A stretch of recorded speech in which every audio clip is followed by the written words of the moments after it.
ESPN 94.1 FM and AM 930 present The Drive.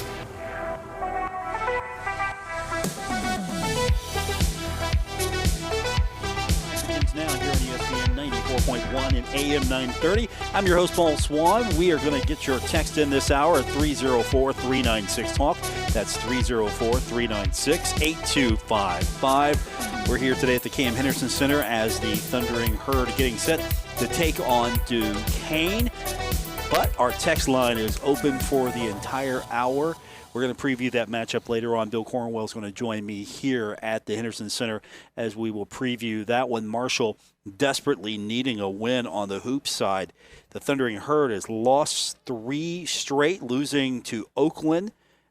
That was in the Cayman Islands Classic. And then, of course, losing to 16th-ranked Kentucky. And then falling here at home on the second to Miami of Ohio. So there's a lot that needs to be corrected for the Thundering Herd, and Dan D'Antoni's been pretty candid about it. He's changed the look of practice. He has been more hands-on, not that he hasn't been involved, but he has delegated, and so he has taken upon himself to maybe do some of the things that he used to do and delegate tasks elsewhere, but he is becoming more of a direct practice floor coach. We're going to see how that translates into success as the Herd taking on Duquesne. But we got a lot to get into. And, of course, there's some things that we can talk about today. First of all, we need to talk about the transfer portal. We have to acknowledge the fact that the transfer portal is going to honestly going to impact how schools operate from this point forward. It has already. And so we get the news today that Cam Fancher is entering the transfer portal. You're losing your starting quarterback. You're losing your seasoned quarterback. You're going into a bowl game and you're losing your quarterback. So it's pretty much going to be Cole Pennington that will be your quarterback unless Coach Huff has other plans in mind. It's going to be Cole Pennington that'll be your quarterback going into the bowl game. And there have been others that have entered the portal as well. So you're going to see that from this point forward. It used to be a player or two would sit out because of NBA or NFL dreams and aspirations, depending on what sport it was. You know, it's rare in basketball that players would sit out because it's different when you get into the NCAA tournament you want to play. Now, if you get into the NIT, there might be okay, I don't know if I want to do this or not. And if you get into some of the smaller tournaments, and we've seen the Herd get into smaller tournaments, sometimes players evaluate, hey, do we really want to be here? Do I want to be here or do I want to just focus on my career? But in football, it's a lot more prevalent than it is in other sports. And so now we are seeing not only players that are opting to sit out, they're not going to participate because they're going to get ready for the draft. They don't want to get injured before draft day. And we're seeing the transfer portal where players are looking for so many reasons to transfer, be it scholarship opportunity, be it playing opportunity, be it I don't like the coach, I don't like the direction the team's going. There are so many reasons why a transfer portal that is basically opened up the floodgates is going to change the landscape. It had already changed the landscape. And so Cam Fancher is the next one that has taken that step and entered the transfer portal. Let's go to our text line. We've already got some texts coming in. And first up from the text line, texter says that money is what has killed the football program. Not tragedy, not tragedy, but money is going to be the one that kills the football program. Well, we talked about yesterday the fact that the NCAA is talking about creating a subdivision at Division I, and this is going to be something that will allow schools that buy in, and the buy-in is $30,000 per student, and I think you're going to cover half your student population, and you also have to make sure that it's Title IX compliant. And that's the minimum. The minimum buy-in is $30,000 for players. More if you're, say, the star quarterback, you're the star running back, you're the star center of the team. And, of course, that's going to create more opportunities for student athletes to maybe look at going to Power 5 schools or now Power 4. And so the transfer portal is definitely going to take its toll on schools like Marshall. But really, I think we've already seen that because with NIL money being more readily available at the higher levels, let's be honest, how much NIL money can you make at Marshall compared to making it at Alabama? And so that's where I think we see some of the disconnect from student athletes. It's not, hey, I want to play for Marshall. It's, okay, I want to play and I want the best opportunity I can find for myself. And if there's a better opportunity, I'm going to take that better opportunity. It's not like the old days where you would get recruited, you go to your favorite school, the school that you picked, and you would wait your turn. And if you had to sit a couple of years before you get on the field, well, that was just how it was because you didn't have really too much of an option. And so now you have a transfer portal that is an escape card. Pretty much it lets you out. And whatever you're trying to escape from, hey, look, I can't financially support myself here. I got to go somewhere where I can. Or there's a money opportunity that's going to allow me to play and to make money. Or you have a bad season and you really want to showcase yourself and you want to play for a program that's going somewhere. I mean, whatever the reason may be.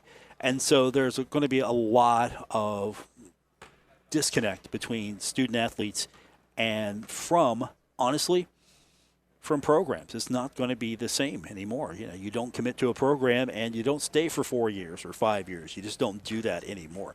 And, of course, we've also, and we're going to touch on it a little bit, we saw some of the reports today. I'm going to reference what was in Channel 13's report. Cassidy Wood, sports director, she reached out to Marshall head coach Charles Huff to ask if this was a surprise transfer. And Huff in her report said that there isn't a lot of money for NIL, and the fans hated him. The kid was miserable. That was in her report. And, of course, she's part of the media, so she knows what happens when it comes to some of the call-in shows that I do and others have had. I'm not the only radio program around, but you would listen into the post-game show, and a lot of fans would be happy with whatever is happening with the Thundering Herd, be optimistic, they were supportive, and there'd be other fans that were, well, they wanted him benched, they wanted Clint Trickett fired, they got that. They wanted several changes, and they weren't happy with the way that maybe Coach Huff delegated the responsibilities. They weren't happy with the way that the play calling has been going. They weren't happy with the way that Cam Fancher was running the offense. Some thought it was more of a problem with the way the offense was designed. Others thought that Cam wasn't a good quarterback. I would try to defend him. Look at his record. And it would be a constant battle because if he's not performing well, we have to address it. If he's performing well, we're going to address it. And if he's not performing well, fans want to fix. And there's also a desire to see Cole Pennington, the son of Chad Pennington, do well and succeed. So there's a lot of things that went into losing your quarterback today in the transfer portal. And honestly, on social media, a lot of fans not happy with those comments coming out of that report from Cassidy Wood from Channel 13. So we'll see. We'll see how that's going to play out over the next few weeks. But there's a lot of people who also say, hey, look, what did he say that wasn't the truth? Referring to Coach Huff, or the fact that, you know what? It's kind of tough to be a quarterback, or it's really tough to be a player on a football team that maybe isn't succeeding right now or not doing well. And so there's definitely that we're going to have to get into. Our text line's 304-396-TALK, 304-396-8255. We're here today at the Cam Henderson Center. Marshall is going to be in action later on, taking on Duquesne. We're going to talk about that more when we transition over to our pregame coverage. That'll also be on 93.7 The Dog. But There's a lot going on today. We will get into it with you. We'll get your text in. We've got a couple of guests scheduled to come by, so look forward to talking to a few people. As I said, we're here at the Henderson Center, so we'll get your text in. We'll get you set for Marshall basketball. We'll talk football with you. We'll do all of that here on ESPN 94.1 and AM 930. This is The Drive with Paul Swann on ESPN 94.1 FM and AM 930. Welcome back here at the Cam Henderson Center. Paul Swann, your host for today's edition of The Drive on ESPN 94.1 and AM 930. Our text line this hour is 304-396-TALK, 304-396-8255. Coming up next segment, we're going to hear from one of Marshall's, let's put it to you this way. She's the right-hand person for the athletic department. Debra Boughton is going to join us. She's the Executive Associate Athletic Director for Championship Planning and Resources. She gets a lot of things done here for the Thundering Herd, so she's going to join us. We got an upgrade today. Usually we get Ryan Crisp on the program to tell us what's happening with the Thundering Herd. No, we got an upgrade today. So Debra Boughton's going to join us. And, of course, my friend and yours, Luke Creasy, is going to be here after Debra. We're going to talk about some of the news of the day, transfer portal. He's been on top of that for HD Media. Of course, we'll talk a little bit more about the Cam Fancher situation. And we will talk about everything else that's coming and going basketball as well. And then don't forget, coming up at 6 o'clock, we will have Bill Cornwell here to talk about the game on West Virginia and Appalachian Labor's District Council College basketball today. That is presented by Lyuna, your workforce solution, WVLDC.org. So text line is open for the next hour, 304-396-TALK, 304-396-8255. I don't know if you can hear that, but we got a little shoot-around going on right now. And you know that Dan D'Antoni has got the playlist rolling. Little Country Roads playing in the background with Dan's musical choice. So I don't know. I would like a little bit more upbeat music from Dan, but I'm not going to criticize. I'm not going to criticize his playlist. But speaking of basketball, taking on Duquesne tonight. Familiar name going to be on the sidelines of Duquesne.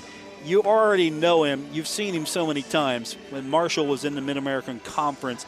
And that is head coach Keith Dambrot. He is in his 26th season, and he has won over 500 basketball games. Now, Duquesne, he's in his 7th season. He's 96-86. Let me double-check that. Unfortunately, where I'm situated, I need a flashlight to sometimes see my notes. 96-86, so I was right there. He's coached a lot against the Thundering Herd. You know what his record is against Marshall? Well, it's funny you ask that. Marshall has won 3 straight in the all-time series. Beat Duquesne last year 82-71. But Keith Dambrot owns an overall record of 8-3 against Marshall, including a perfect 7-0 mark at Akron. Dambrot never lost to the Thundering Herd when he was the coach. All-time series goes back to 1969, and Duquesne won that one. The first game was a 45-point victory, 120-75. And then Marshall got a win. Marshall got a win in this series back on January 23rd, 1974. And then Duquesne would reel off 3 in a row.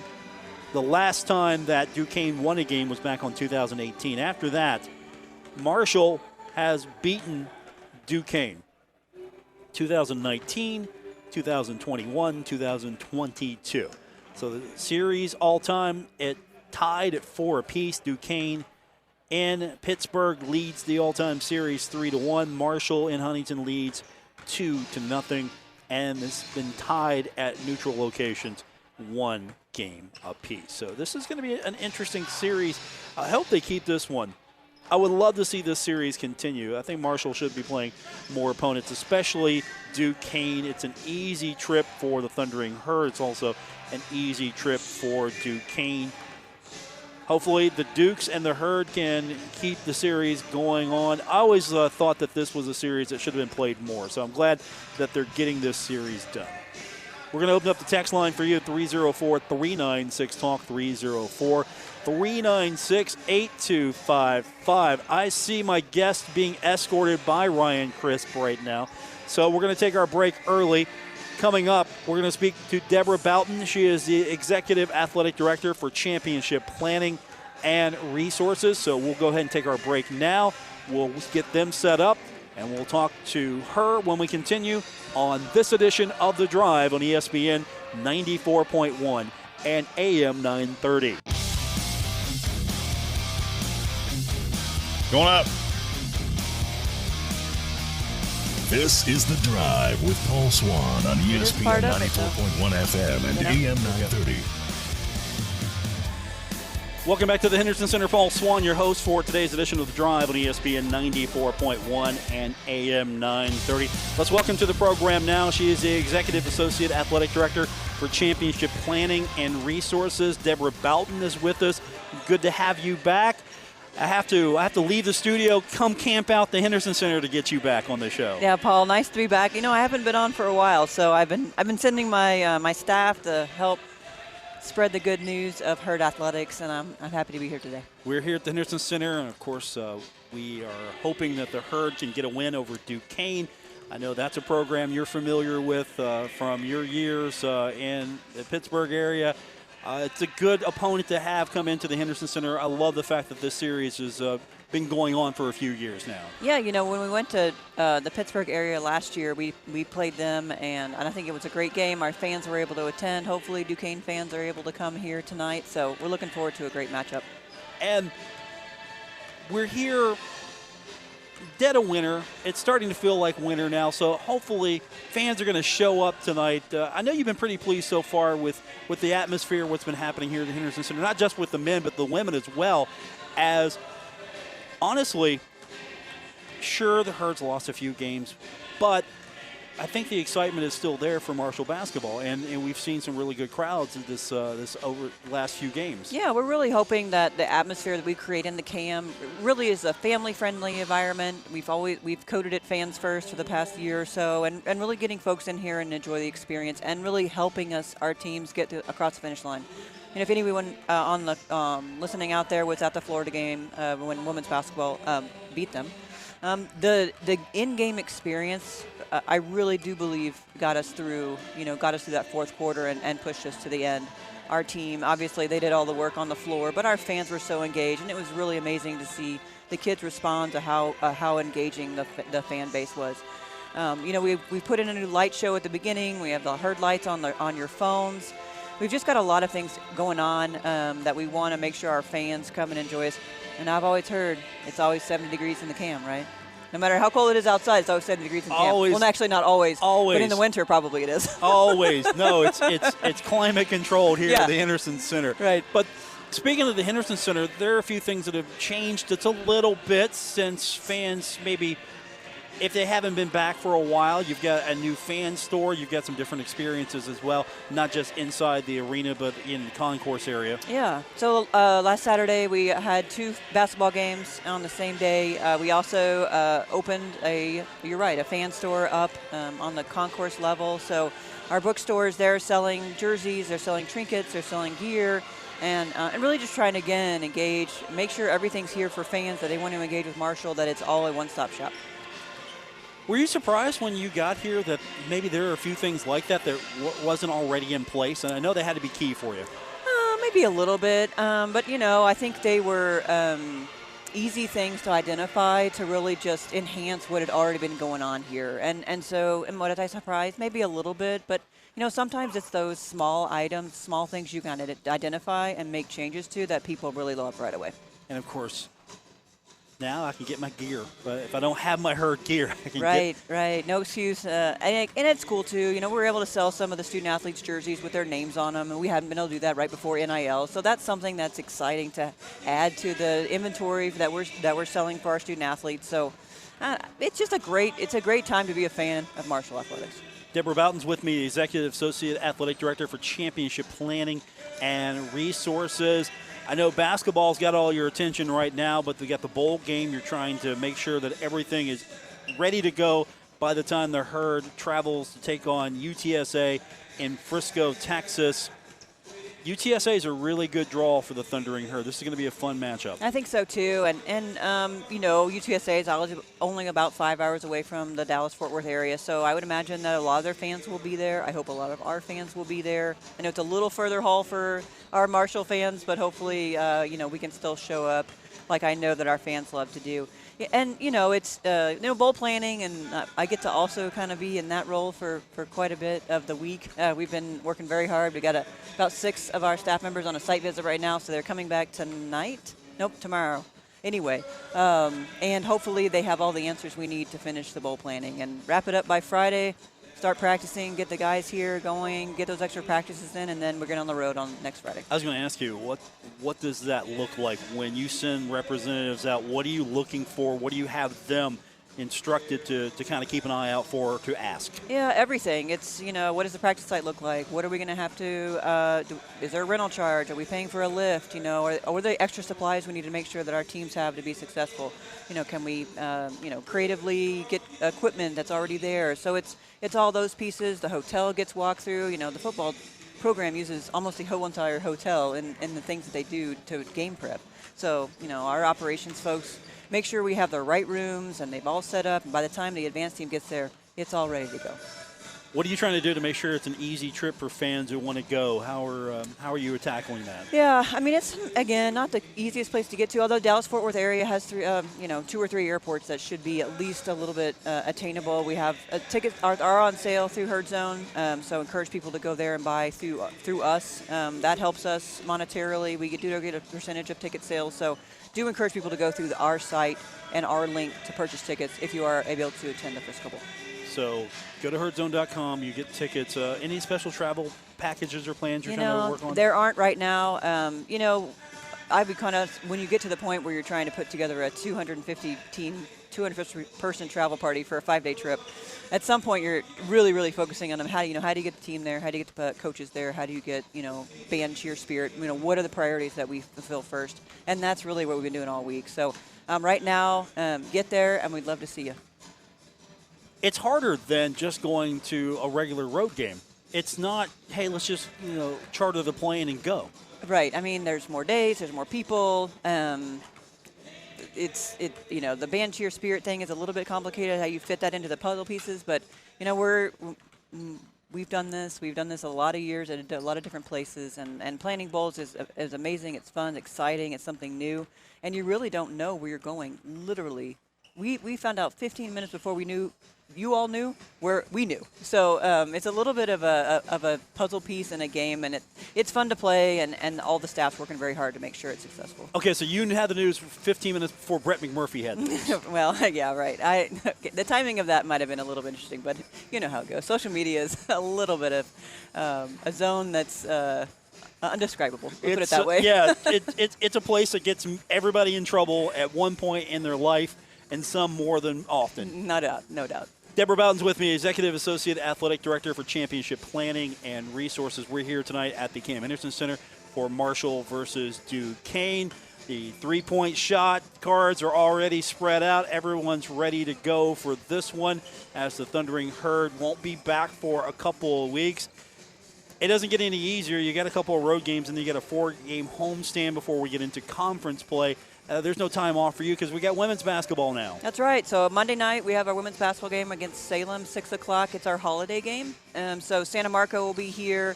We have an activity for kids planned. If you donate a teddy bear, you can come for free.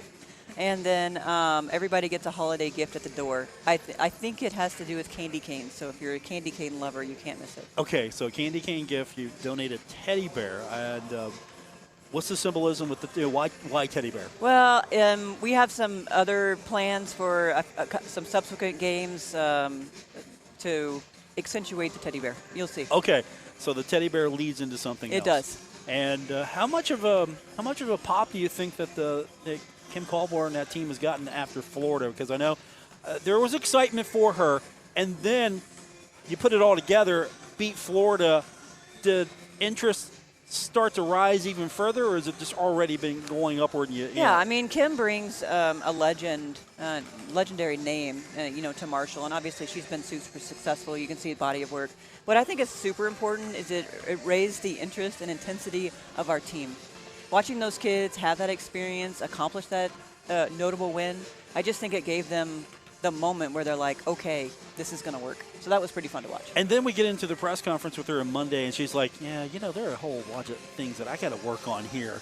I mean, you're going to love that from your coach when biggest win probably in her early career at Marshall, not in her career, but her early career at Marshall. She's had big wins.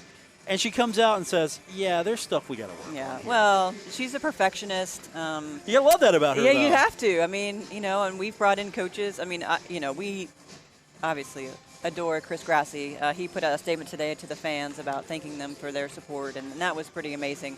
But we've, adopted him as one of our favorites. And as far as, perfectionist, right? That wasn't good enough. That's not the thing that we want to accomplish. Same thing what we're going to see with Morgan Zirkle. Same thing we're going to see with Greg Beals. So, we've got some people new to the family that are here now that really find a way to get it done, and then they're like, yeah, well, that wasn't good enough.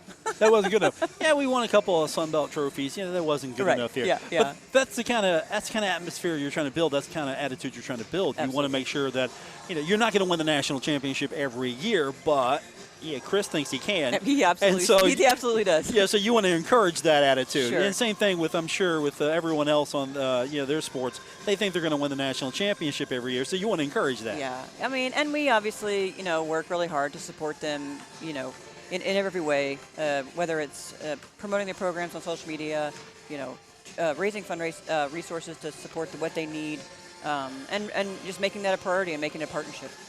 Debra Boughton's with us, Executive Associate Athletic Director for Championship Planning and Resources. Before we let you go, I'll throw a curveball at you. Baseball schedule. How exciting is that? Oh gosh, what a milestone, for Marshall Athletics, Marshall University, and our baseball program. We just saw Coach Beals upstairs before we came down here, and we were joking with him, and he's looking forward to it. He was watching me walk in, kind of not wearing a jacket and cold, and he said, "Are you looking forward to March 1st opening day?" I'm like, "Yes, I hope it's warmer than this," So, no, it's going to be amazing. I'm happy for our fans. I'm happy for our community, and I'm happy for our baseball program. Yeah, it's exciting to see that out and okay, here's the Marshall home schedule. Yeah. At the Marshall baseball park. Yeah, it's going to be so good. Which a lot of skeptics said never would happen, and here it is. Yeah, it's interesting looking at softball, baseball, simultaneously the schedules. We haven't had to worry about playing softball and baseball games at the same time, and now we do because they're adjacent to each other. And actually messaged one of my coaching buddies at Texas State because their field is adjacent to each other, baseball, softball, and I'm like, hey, remind me, what do we do there? Do we play them at the same time? Do we try not to? Because can you imagine, baseball, softball at the same time, our fans be able to go whichever event they want to go to, and between facilities and see one inning here, one inning here. I mean, that's amazing. So that's going to be such a great opportunity. So we played around some things. We have some things happening at the same time. I know our fans will love it, and we look forward to seeing both those programs flourish. And you have the video board, so you can show baseball on one, softball on the other. Right. Yeah, we can. Yeah, we'll see. We'll talk to our Herd Vision folks. Let's see if we can get that done. Yeah, there you go. Debra Boughton with us, the Executive Associate Athletic Director for Championship Planning and Resources. Hopefully we can get you back on real soon. Love it, Paul. Thanks. Debra Boughton, my guest. When we continue, Luke Creasy from HD Media. He'll be on the program. We're going to talk about this game. Marshall taking on Duquesne when we continue on this edition of The Drive. This is The Drive with Paul Swann on ESPN 94.1 FM and AM 930. We're back here at the Cam Henderson Center. Paul Swann, your host for today's edition of The Drive. Marshall getting set for Duquesne. Both teams are on the court warming up. Somebody has taken Dan's music playlist away from him as we've got We got 80s music now. That's an upgrade. You can always tell when Dan has picked out the pregame music and when it's not. Luke Creasy is with us. Yes, this is not Dan's playlist, unless he likes some 80s jams. I don't think he does. He might. It's not very beach music, so I'm going to say that wasn't him. Is this Hall & Oates? What do you think? I can't really tell. Yeah, it's Hall & Oates. Okay. You can hear that kind of music on our sister station after Christmas on 97.9 The River. So nice plug. Thank you. Luke Creasy here from HD Media. You can find him on Twitter at Luke Creasy, where today he has drained his phone. Because let me tell you, I get all his notifications, and at one point I just shut my phone off. Like, stop it, Luke. Yeah, because you've been busy today. Mine almost shut off because I was down to, I think, 1 or 2% battery. Had to plug it in while working on some other stuff. But yeah, big day around Marshall Athletics. I'm not sure that many saw this one coming. No. But big day, transfer portal news. Of course, Cam Fancher hits the portal after starting the last couple of years for Herd football. And then you've got some stuff going on with the band, and it's just been a day. Yeah. It's been an interesting several days for Thundering Herd football. Of course, you get into the Frisco Bowl, and you kind of think that's like soft reset for the program. You can win that game. Everybody ends the season on a high note, and then the transfer portal hits, and you lose your quarterback. So more than likely, it's going to be Cole Pennington, which honestly, and this is anecdotal on my part, but fans have been clamoring for Cole Pennington all season long. Yeah, when he wasn't in there, they were clamoring for him. When he was in there, they were upset that maybe he wasn't getting the right support. Yeah, the calls weren't good, the play calling. I'm trying to be diplomatic about it here, but you can't make anyone happy here, it felt like, for a while. Yeah, I think that what has to be recognized, and I think it's true across all of college football, because I don't think Marshall fans are alone in voicing their frustrations with the program or wanting a certain player in a certain position or wanting coaches in their positions or not. I don't think Marshall fans are alone in that. I think that happens everywhere in college football. But what people do have to realize is that the program in-house is very different than the perception from outside of the program. So, there are reasons that people transfer. I think Huff kind of hit on that in his bowl game press conference. Some are looking for opportunities elsewhere. Some may be looking for NIL deals. Some may be looking for scholarships. And some, it just might not be the right fit. There's been a lot of change in this program from 2 weeks ago when you talk about some staff changes and some what the future of Marshall football looks like. There's been some change. And when that change happens, there's going to be people that hit the portal.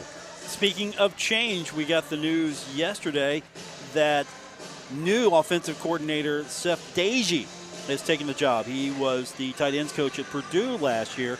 So, of course, the Dagey name familiar with folks here in West Virginia and the Tri-State. So he's now on staff, and that's just a couple of days after Coach Huff came out and directed to us, said, I got nothing to tell you. Paraphrase. Yeah, I got nothing to tell you. And then a couple of days later, here it is. Yeah, he had a little smirk on his face when he said that, so I didn't completely buy that when he said it. But yeah, no, it's one of those things that you kind of had a feeling that they were going to move quick on a hire. Didn't know exactly which direction they were going to go, but a guy that's got a lot of quarterback playing experience and has coached under some really good offensive minds like Clay Helton and Lane Kiffin. So it'll be exciting to see where this one goes. I don't anticipate him coaching in the bowl game. I saw that question floating around there a couple times, but that's a little bit unrealistic of an expectation for a coach who just took a job 2 weeks before that game is going to be played. Yeah, and now the challenge is, who do you have left, because the transfer portal continues. You don't know the status yet of Rasheen Ali, because he could declare that I'm done, I'm going to the NFL. He could participate in the bowl. We don't know, because it's still so fluid right now, and you're trying to figure out, well, who's going to be able to play in this game? Yeah, there have been a lot of, several transfer portal entries for Marshall, but I think when you look at the heart of it, there are 3 or 4 key ones. Obviously, Fancher being one. Caleb Coombs entered the portal today as well. led the team in receptions with 39 during the regular season. And then, of course, on the offensive line, you've got guys like Trent Holler and Ethan Driscoll who will be out. Those four right there are probably the biggest names. Everybody else has been walk-on. Maybe they've cracked the two deep at some point, but a lot of your key guys, especially on the defensive side, are still going to be there. And so I think they can find ways to kind of patch holes for this bowl game offensively. Obviously, Cole being the quarterback, he's had a couple games of experience under his belt, so that helps. And Ethan Payne does a serviceable job at running back if Rasheen Ali does decide not to play in this game. But still, it's definitely up in the air. There probably still are moves to come before that bowl game happens. But for right now, I don't think Marshall's lost too much that it can't come back from and be competitive. And Marshall's not the only school that's losing players to the transfer portal. The UTSA, their best guy on the defensive line had 14 sacks, which was 10 more than anybody else on that side of the ball for the Roadrunners this year. He entered the transfer portal, and he's probably not going to play in that Frisco Bowl game. So, again, it's not just a Marshall problem. Everyone problem. I know you've been following with the NCAA proposing yesterday is creating a new tier. So basically, default salary. I don't want to call it a salary. $30,000 a year. Everybody, minimum there. And schools, some can do it, some can't. I know it's too fluid. What can you say about it? Yeah, I honestly have not even tried to wrap my head around comprehending that. I think people are just now starting to figure out what NIL actually is. That right there is the minimum wage, and I don't think that's the direction that college sports needs to be heading in, but here we are. Luke Creasy with me, HD Media. We're here tonight at the Cam Henderson Center. Marshall taking on Duquesne tonight. So the Herd has had some success as of late against Duquesne, hoping that continues because the Herd as of late hasn't had success, losing the last few. You documented it well in your story. The practices have changed. Dan talked about that. And not to say that Dan was an absentee coach at practice. He's just now taking on the more hands-on approach, less delegation, more direct confrontation, I guess, maybe with everyone, or he's hands-on. Yeah, and I think if you listen to his press conference from Monday, I think that's kind of how he started in this job, was taking matters into his own hands. And I think he used the phrase, if I'm going down, it's going to be my fault. And at 2-5, why would you not make that decision? You don't have anything else to lose. Tough schedule. We've talked about that. And, this is not an easy non-conference portion of the schedule by any means. When you talk about the travel that's been involved, road trips to Kentucky, Duquesne was a solid team last year, returned a lot of guys, including a transfer coming in that Marshall had problems with last year against Georgia Southern and Andre Saversov. So they're going to give Marshall problems tonight. And but I think this is a young team still trying to figure things out. And tonight might not be that night, but that day might be coming sooner rather than later, especially if the accountability keeps up within the program. Honestly, I think part of the problem is that Marshall lost to Miami of Ohio, and for a lot of old-school Herd fans, that's unexcusable.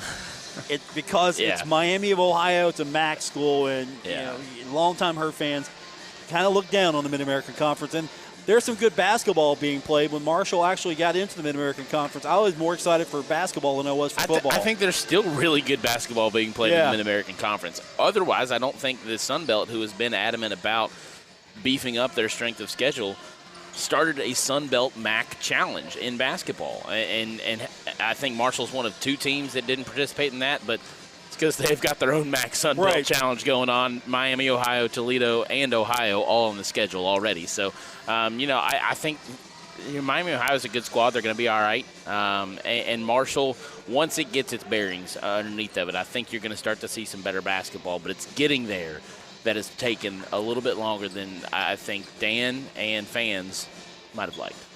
Luke Creasy is with us from HD Media. He'll be upstairs with me tonight as Marshall getting set for Duquesne. And then, of course, no rest for you. No rest for you. You got what? You got the Ohio game coming up. Heading to Athens, right? No. I am taking some time off after tonight. That is unheard of. So I will be off for about a week. and I'm looking forward to that. I've got some honeydew projects around the house that I got to get to. Okay. And I'm going to try and spend as much time away from my laptop as humanly possible.